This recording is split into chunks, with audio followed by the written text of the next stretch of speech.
తుమ్ము ఎప్పుడు వస్తుందో ఎవరికి తెలియదు. జలుబు చేస్తే అది వేరే విషయం. అయితే 10 మందిలో ఉన్నప్పుడు తుమ్ము తుమ్మడానికి ఎవరైనా సంకోచిస్తారు. దాదాపుగా ఆ తుమ్మును ఆపుకోవడానికి ప్రయత్నిస్తారు. ముక్కిని నోటిని మూసుకొని ఇక తుమ్ముకు బ్రేక్ వేస్తారు. కానీ ఇది ఎంత డేంజరో తెలిస్తే చచ్చినా అలా చెయ్యం. అడ్డుకున్న ఓ తుమ్మును క్షణాల్లో ప్రాణాలను తీసేయచ్చు. లేకపోతే తీవ్ర అనారోగ్యంతో ఆసుపత్రి బెడ్ మీద కూడా పడుకొట్టే పెట్టేయచ్చు.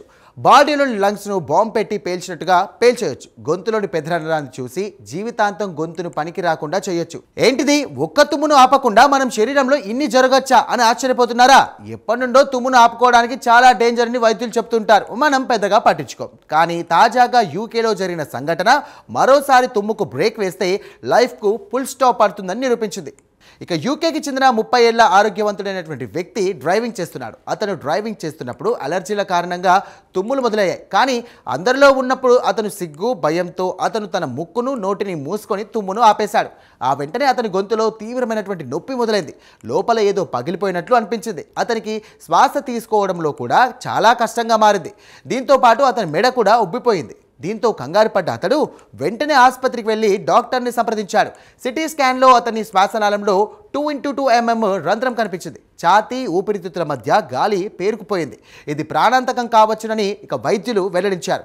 వెంటనే పేషెంట్కు నొప్పి నివారణ మందులు ఇచ్చి 48 గంటల పాటు పరిశీలనలో ఉంచారు. అదృష్టవశాత్తు ఆ రంధ్రం 5 వారాల్లో దానంతదే నయమైపోయింది. అయితే ఈ పేషెంట్కు ట్రీట్మెంట్ ఇచ్చిన వైద్యులు తమ కెరియర్లోనే ఇలాంటి కేసు చూడలేదన్నారు. తుమ్మును ఆపడం వల్ల ఎగువ శ్వాసనాళంలో ఒత్తిడి సాధారణం కంటే 5 నుండి 24 రెట్లు పెరుగుతుందన్నారు. ఈ ఒత్తిడి శ్వాసనాళాన్ని చీల్చేస్తుందని కూడా తెలియజేశారు. ఇక ఈ సందర్భంలో ఒత్తిడి 20 రెట్లు పెరిగి ఒక చిన్న రంధ్రం ఏర్పడుతుందని, అది పెద్దగా ఉంటే ఇన్ఫెక్షన్, రక్తస్రావం లేక ఊపిరాడక మరణానికి కూడా కారణం కావచ్చని అన్నారు. ఎవరు కూడా తుమ్ము వస్తున్నప్పుడు ముక్కు నోరు మూసుకోవద్దని, ఇది శ్వాసనాళాలు పగిలిపోయేందుకు కూడా కారణమవుతుందని అంటున్నారు. అయితే తుమ్ము ఒక సంక్లిష్ట ప్రతిచర్య. ఇది మొదల్లోని ఒక నిర్దిష్ట కేంద్రం ద్వారా నియంత్రించబడుతుంది. ముక్కులోని సున్నితమైన పొరలు చికాకు గురైనప్పుడు అవి మెదడుకు సంకేతాలు పంపుతాయి. మెదడు వెంటనే శరీరానికి తుమ్మమని ఆదేశిస్తుంది. దీని ఫలితంగా ఊపిరితిత్తుల నుండి గాలి వేగంగా ముక్కు నోటి ద్వారా బయటకు వస్తుంది. చికాకు కలిగించే పదార్థాలను కూడా తొలగిస్తుంది.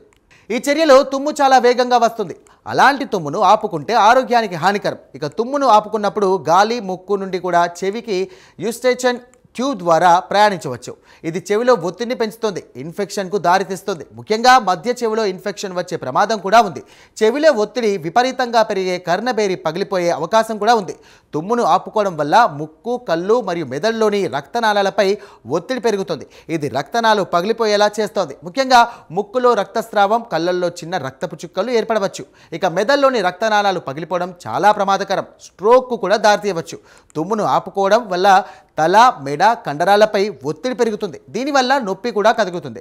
అరుదైన సందర్భాల్లో తుమ్మును ఆపుకోవడం వల్ల నరాల సమస్యలు కూడా వచ్చే అవకాశం ఉంది. ఇక తుమ్ము అనేది శ్వాసకోశ వ్యవస్థకు శుభ్రపరిచే ప్రక్రియ. తుమ్మును ఆపుకోవడం వల్ల చికాకు కలిగించే పదార్థాలు శ్వాసకోశ వ్యవస్థలోనే ఉంటాయి. ఇన్ఫెక్షన్కు కూడా దారితీస్తుంది. కాబట్టి తుమ్ము వచ్చినప్పుడు సంకోచించకుండా రుమాలు లేక చేతిని అడ్డం పెట్టుకొని ఇక తుమ్మేయాలి. సిగ్గుపడితే మాత్రం ప్రాణాలకే ముప్పు.